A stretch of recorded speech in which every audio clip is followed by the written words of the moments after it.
మడివయ్య వికలాంగుల హక్కుల జాతీయ వేదిక రాష్ట్ర కార్యదర్శి. ఈరోజు కాగజ్ నగర్ పట్టణంలో వికలాంగుల హక్కుల జాతీయ వేదిక కాగజ్ నగర్ జిల్లా కార్యకర్తల సమావేశాన్ని నిర్వహిస్తూ ఉన్నాం. ఈ సమావేశంలో ఈ జిల్లాలో వికలాంగులు ఎదుర్కొంటున్న సమస్యల్ని చర్చించి భవిష్యత్ కార్యాచరణను రూపొందించాం. మార్చి 3 తారీఖు నాడు వికలాంగుల చట్టాలు సంక్షేమ పథకాల మీద కాగజ్ నగర్ పట్టణంలో వికలాంగుల సదస్సుని నిర్వహిస్తూ ఉన్నాం. ఈ సదస్సులో ఈ జిల్లాలో ఉన్నటువంటి వికలాంగులందరూ పాల్గొని జయప్రదం చేయాలని చెప్పేసి విజ్ఞప్తి చేస్తూ ఉన్నాం. ఆ ప్రభుత్వ పథకాలు ఇవాళ వికలాంగులకు అందడం లేదు. 2016 వికలాంగుల హక్కుల పరిరక్షణ చట్టం ప్రకారం సంక్షేమ పథకాలలో 5% వికలాంగులకు ఇవ్వాలని చెప్పేసి ఉంది. అవేవి వికలాంగులకు అందడం లేదు.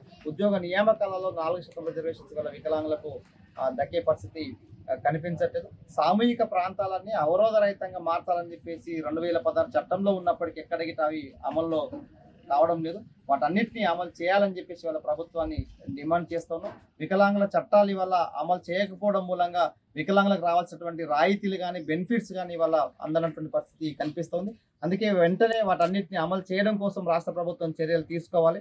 ఎన్నికల కంటే ముందు వికలాంగుల పెన్షన్ 6,000 రూపాయలకు పెంచుతామని చెప్పేసి రాష్ట్ర ప్రభుత్వం హామీ ఇచ్చింది. ప్రభుత్వం అధికారంలోకి వచ్చి చాలా రోజులు 2 నెలలు గడిచిపోయింది.